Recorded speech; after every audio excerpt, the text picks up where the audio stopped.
best podcast in Long Beach, California. This is Tacos and Workouts. What it is. Podcast. With security, dog. What about Joe Koy, dog? Did you catch his Golden Globes hosting? No, I didn't catch it, man. I don't watch any of the award shows. I don't, and sometimes because most of them, I'll be honest, in my opinion, they're pretty boring. Yeah. And every once in a while, something cool will happen, like Chris Rock will get the shit slapped out of him, right? Yeah. Or the Joy Coy, whatever, right? Once every 50 years, yeah. Yeah, but it's like, who wants to watch that, right? But I heard that he wasn't that funny. Joe Koy got the 2024 Golden Globes off to a bumpy start, going off script as some of his jokes were met with not so enthusiastic reactions. Okay. Me personally, did you watch any of the? I did. Okay. I did watch it. I watched like the. I'll show you right now. I watched the first 10 minutes. Yeah. Right? He was getting a lot of backlash for like a Taylor Swift joke that he did. No, oh really? I stopped at 8 minutes into his opening. Oh, you actually watched the monologue? Yeah, the monologue. I stopped at 8 minutes and it was unwatchable to me. Well, okay. You know, like I like him as a comic, right? Person, but I'll be honest with you. Have you met him? No. And I'm sure in the future I might meet him. Yeah, so, of course. He's always at the Improv right there. Yeah, so I'm gonna be careful like with what I say because no, because comics are super sensitive, dude. We are. You have to be careful though. We are. I like him as a person. I might not be a fan of your work or your comedy style, but that doesn't mean I don't like you. Right. It's just it doesn't do it for me. Yeah, if I don't listen to your music, doesn't mean you don't make good music. Yeah, right? exactly, yeah. So I'm not a particular big fan of him. I'm sure he's a nice person, whatever. But I don't think it like the some of his stuff is very funny. But one thing I did notice, he said, "Oh, I didn't write these. I wrote half of these, and the ones that they're laughing at, like the jokes, are the ones I wrote, and like the other ones, those that are not funny, those got written for me." Right? You have to. I saw that, and it was very quick. It's like what I just said. That was like 10 times longer than how he said it. It's just boom, and he said it really quick. So if you pay attention, you're like, oh, okay. Yo, I got the gig 10 days ago. You want a perfect monologue? Yo, shut up. You're kidding me, right? Slow down. I wrote some of these, and they're the ones you're laughing at. But yeah, it didn't do well. Like I think it's a small reflection of his comedy styling, really? Right? So it's kind of like he has like kind of like dry humor to me. It's a little dry, and it's a little too much like George Lopez, right? So when I watch George Lopez do it, I love it, right? But because Joy Coy's, to me, is like very similar to what George does, I'm like, I kind of don't like it. Because I'm already used to like enjoying it this way. If that makes any sense. Is it like it's not because the Chicano's doing it. I don't know if I can really relate to the dry Filipino.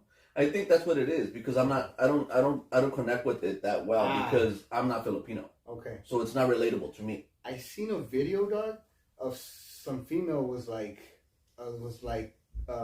commenting on Joe Coy, and she's like, remove his ability to do his mother's accent, and he's not funny.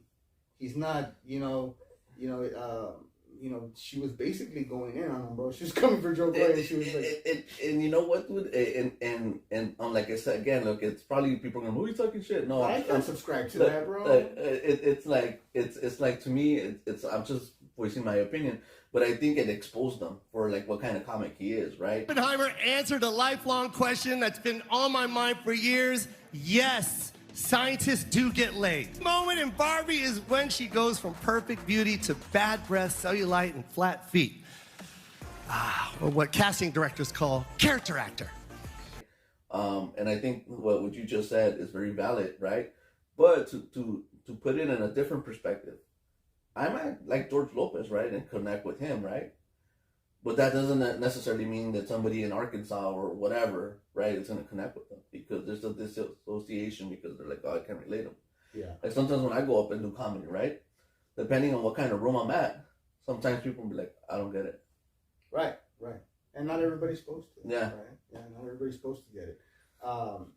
When everybody gets it, it's a fucking high like no other high. You feel me? It's like, oh man, everybody's laughing, but like you know that's not always gonna happen. You know, but I just you know I think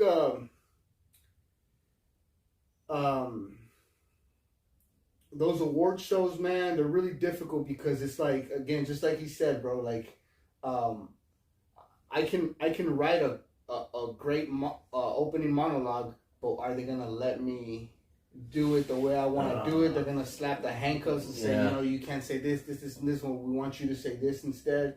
So I feel like, and then I also saw the Taylor Swift joke that he did, and he kind of like his delivery wasn't what like I've seen Joe Coy like kill. You know, we've all seen Joe Coy kill.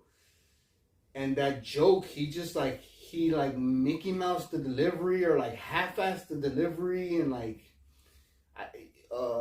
we like us comics, we know that if we're gonna write something and we're gonna perform it, we better believe in it. When we say it, we better commit to it, and you know what I mean? Like, and I don't even think he was committed to it. And again, when he went at half-assed, I think people were like, "Oh, it's not funny." When again, it wasn't like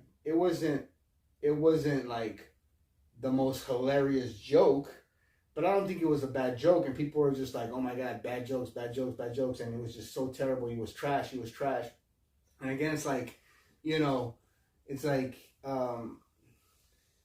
you know, it's kind of a setup, bro. Like they almost set you up for failure because you can't really do things the way you would do it. I think if he had the freedom to do and say and talk his shit the way he wanted to talk his shit, I think it would have been different. But again, he kind of like, you know, he did that Spielberg flick, so he's probably trying to get into the industry deeper, and you know, he was like, yeah, I'll do the gig, I'll do the job, you know, and like, you know, you see dudes like Ricky Gervais go up there, and you know, he doesn't give a fuck because he doesn't care about no industry, movie, film, Hollywood. You know what I mean? He's like, he's good, you know, and you know, he's again a genius. He's you know, brilliant dude. I just thought it's like, yo, cut the man some slack, dog. I mean, you know what I mean? Like, it's difficult. I feel like, you know, it's almost like you're trying to make everybody happy, and you're not gonna make everybody happy, bro. So yeah, man. I really I don't want to take up too much of your time. I want to let you plug any of, like, you know, any of your YouTubes, any Twitters or whatever, X's and Instagrams or whatever, you know, any social media you might have, or what do you want, bro? Oh man, there's too many social media. Look, man, in all honesty, I have Instagram. It's Tacos and Workouts, right? His Tinder. You gotta make sure you guys tap into his Tinder. I have, but my main channel out of everything, if you really want to tap into like the pure, go to Tacos and Workouts on YouTube, and that's where you'll find my my podcast, my taco reviews, my workouts, and my comedy. And it's my show is a variety show. Like, I pepper in a whole bunch of different things. So if you click on an episode and you watch it, and that's not for you, that's okay, man. I know that you're gonna come across an episode that you're gonna be like, oh, I dig that. I see what he's doing there. Right. So you try to switch it up every once in a while, huh? Well, it mainly goes to like how I feel, right? I'm like, oh, today I'm gonna go do a workout, right? Today I'm gonna go do a taco review, right? It just really depends, right? Like right now, you know, it's my podcasting season ended, right? So a couple months ago, but now it's podcast season is gonna start, so I'm gonna start again with the interviews or whatever. So during the time being, we did a couple of videos on stupid people on TikTok. Okay.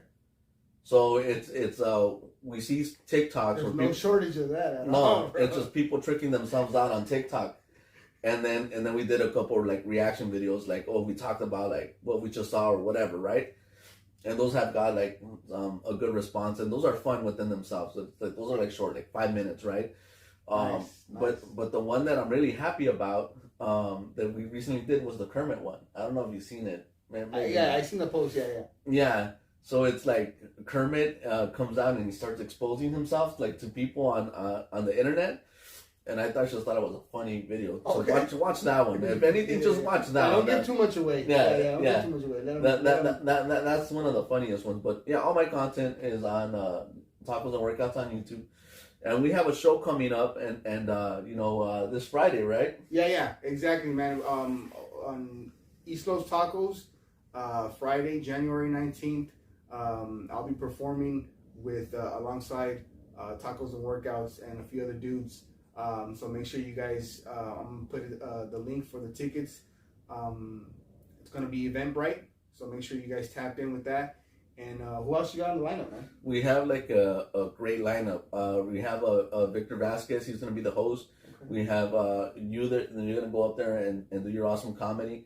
We're going to have Nicole Tran get up there, and she's going to be doing her, Nicole. Yeah, I met her. Yeah, she's a funny lady. Yeah. Then we're going to have the Drunken Sailor, Luis Noriega, and then Ryan Rosenovic is going to close off the show. Shout out to Ryan. Yeah, hell yeah, man. It should be fun, man. Again, man, if you guys haven't checked it out, make sure you guys check out the links. We're gonna I think you're gonna be having micheladas. Yeah, we're gonna have a vendor outside the venue, and they're gonna be selling micheladas. So very important, get there early so I can give you a wristband. That way you could be coming in and out of the venue without any trouble. So just I cannot say the show starts at 8. Get there like at 7. So you can get your tacos, you can get your micheladas, and get yourself a nice seat right in the front. Okay. So yeah, man. I really want to thank everybody for tuning in. Thanks for dropping by. I really appreciate it. Thank you for having me on the show again. It's gonna be fun as fuck. You guys better come through. We want to pack out the whole restaurant. It's not a small restaurant. It's got a nice little medium-sized restaurant. So we're trying to pack it all out. Get everybody in there. Call your tias, your fucking abuelitas, your, fucking cuñados. Call them all up. Tell them to come through East Los Tacos Friday, January 19th. Once again, thank you guys for tapping in to this episode of Strategic Rants. I am your host, Ernie Islas. To all you guys for tuning in, remember that it's nice to be important, but it's more important to be nice, man. Like,